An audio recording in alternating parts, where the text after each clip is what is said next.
Hello and welcome our blood viewers to RTD's News English edition. As usual, we bring to you the major and top highlights of tonight.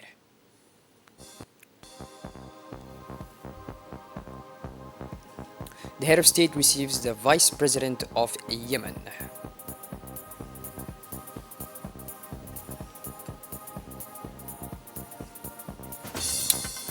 First Djibouti Malaysia Investment Forum held today at the People's Palace.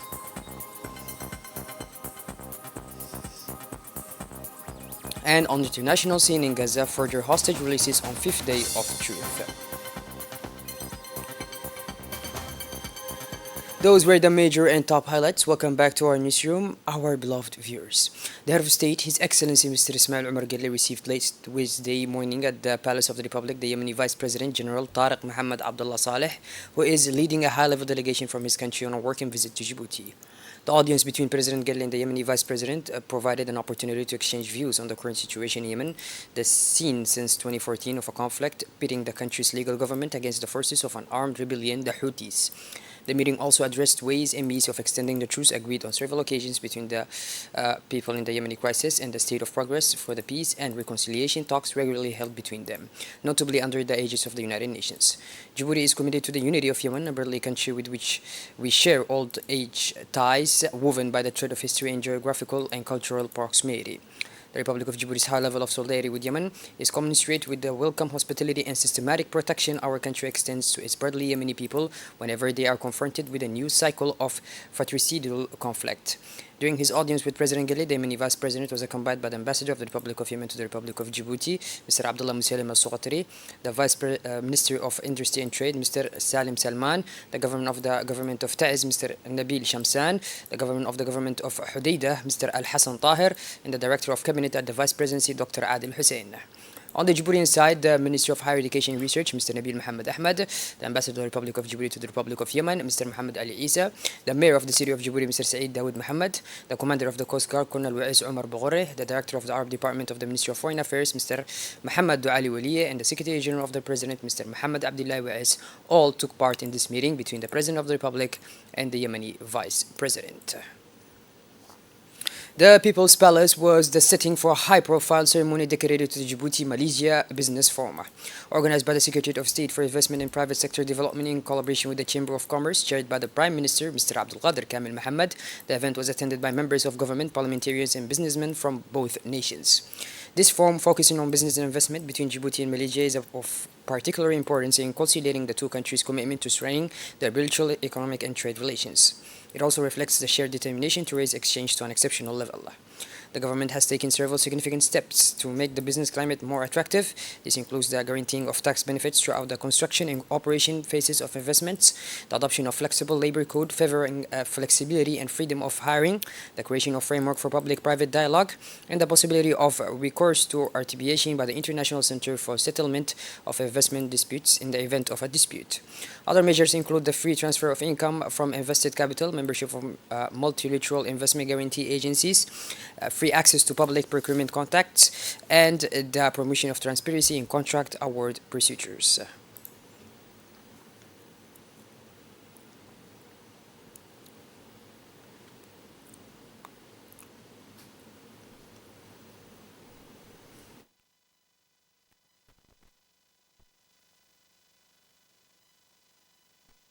Here and eagerly anticipate the opportunity to foster and strengthen the trade and economic ties between Malaysia and Djibouti.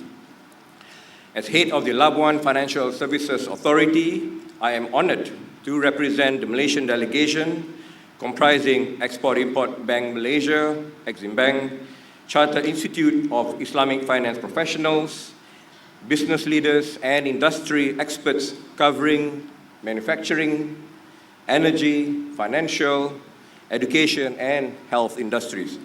Your presence adds immense value to this gathering, and we are grateful to your participation in this momentous occasion. This business forum serves as a platform for dialogue, collaboration, and knowledge sharing, the first of many, inshallah, on topics that shape the dynamic world of international trade. In the challenging and ever-changing landscape of In his speech, the president of the Chamber of Commerce, President Yusuf Musa Dawali, emphasized the key role played by the private sector in Djibouti's economy and social development. In particular, he stressed the private sector is the main engine of economic growth, a creator of jobs and innovation. In the same vein, the Secretary of State for Investment stressed the importance of investment in Djibouti's economic and social development. In particular, she declared that investment is essential for creating jobs, stimulating economic growth, and improving living conditions for the population.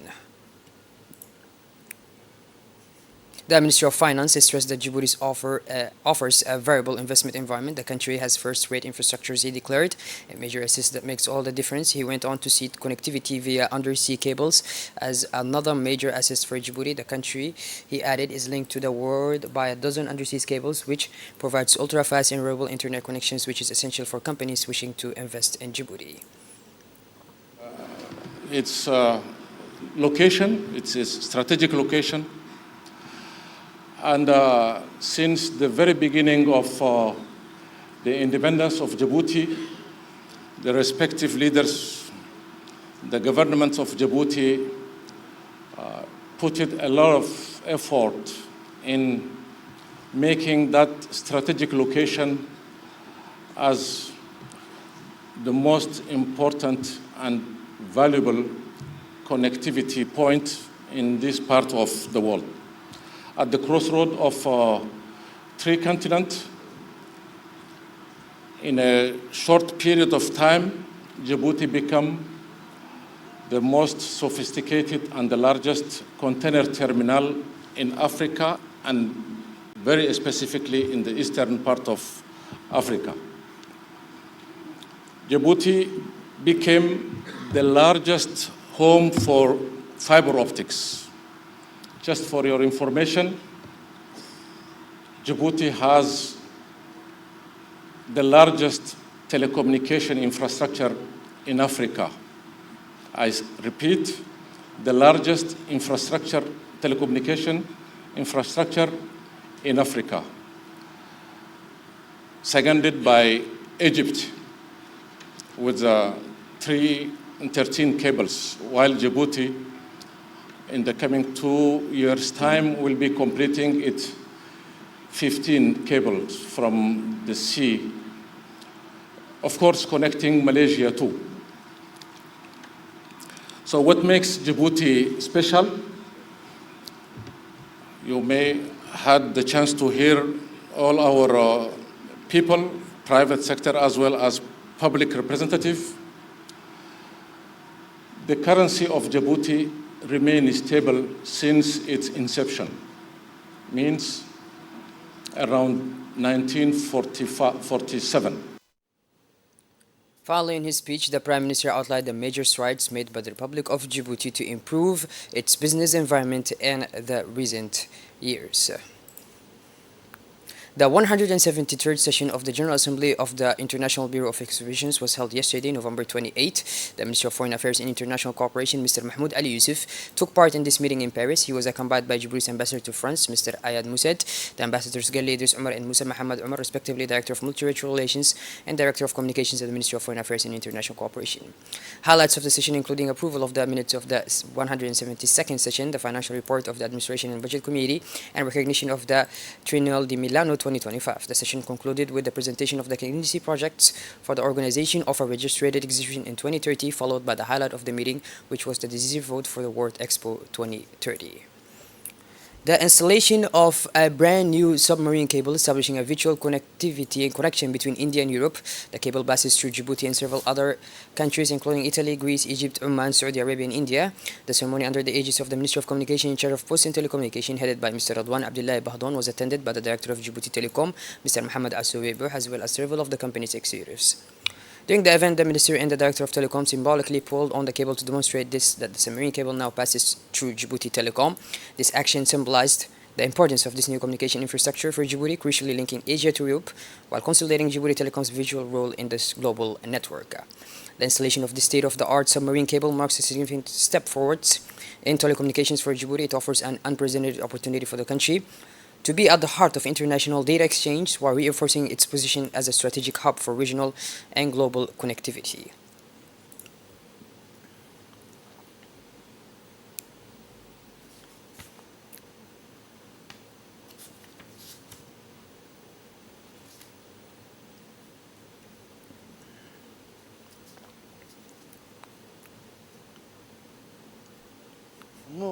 n'avons pas investi. Yesterday, the Kempinski Hotel was the venue for the closing of a workshop dedicated to the taxation of MDG 13. Chaired by the Secretary General of the Ministry of the Budget, the workshop was attended by the UNDP representative in Djibouti and the Director General of Taxes, as well as officials from the Ministry of the Budget and Environment. Over the course of 3 days, experts from the UNDP and tax authorities discussed the issues of carbon taxation. The carbon tax, an innovative and essential fiscal tool, offers a concrete response to the need to reduce greenhouse gas emissions. The workshop is a unique opportunity to contribute to the fight against climate change through innovative and effective fiscal means. The UNDP representative in Djibouti thanked the Ministry of Budget for this perfect collaboration.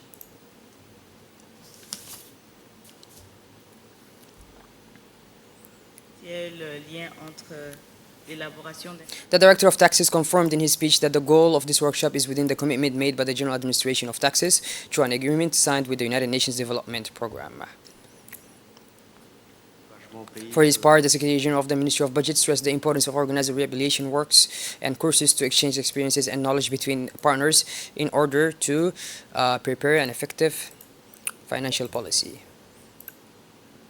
The closing meeting of the European Union IGAD COVID-19 Response Program project, organized in collaboration with the European Union, UN OPS, and GIZ, was held at the Seni Hill in Arta, Djibouti. The meeting, chaired by the Republic of Djibouti as IGAD's rotating president, was an opportunity to officially close the joint response to the COVID-19 pandemic. Mrs. Fathia Alwan, Director of IGAD's Health and Social Development Division, welcomed participants and stressed the importance of digital health planning. The speeches highlighted the results achieved during the 3 years of implementation. The Secretary General of Djibouti's Ministry of Health, Mr. Mohammed Ali Mohammed, underlined Djibouti's crucial role in the project's success. He expressed his satisfaction at the positive effects on the health of population.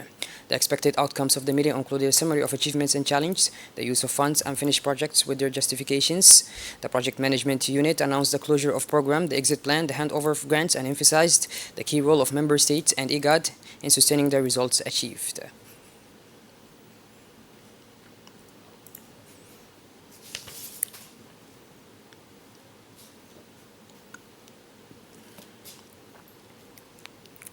Under the aegis of the Secretary of State for Sport, the Jbu Athletics Federation organized the 6th edition of the Cross Asset Jog Race in the capital of Ali Sibih on Friday morning. The event was attended by the Regional Prefect Abdul Malik Mohammed Bonita, the President of the Ali Sibih Regional Council Sharmanki Hassan Allale, the President of the Djibouti Athletics Federation Saeed Ismail Hassan, and the Regional Director of the Secretary of State for Sports Ahmed Musaab Siya. The 10-kilometer race saw the participation of clubs from National Army, the Republican Guard, the Gendarmerie, the National Police, as well as boarders from the sports school. This major sporting event in the southeast of the country ended in a festive atmosphere that delighted participants, spectators, and organizers alike. The Asajog Field Day ended with the presentation of trophies to winners of the various events on the program.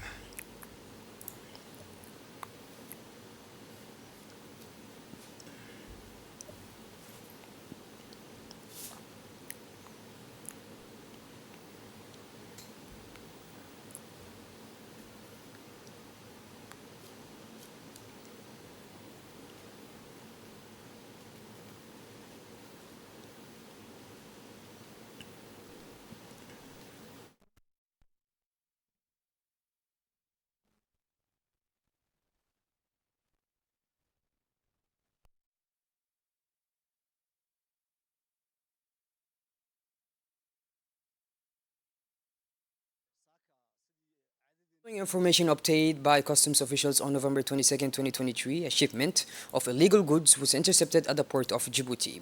The cargo was being transported in a container containing 2 vehicles. The quantity of drugs intercepted was concealed in the tires of one of the vehicles. The container was then transferred to the customs inspection area at PK13. The narcotics were seized and placed under seal.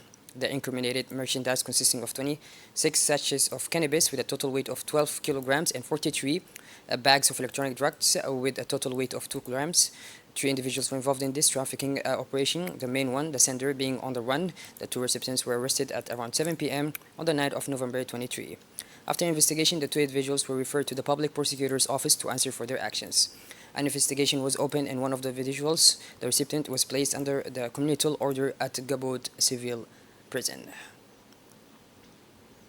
Shifting gears towards the international scene now, a new group of hostages held in Gaza were released on Tuesday in exchange for the release of 30 Palestinians imprisoned by Israel, after the truce between the Palestinian Hamas resistance and the Israeli army was extended for 48 hours. Well, by this, our blood viewers, we finally conclude this edition. Thank you for being with us, and make sure to tune in later for more. Have a wonderful evening. Take care.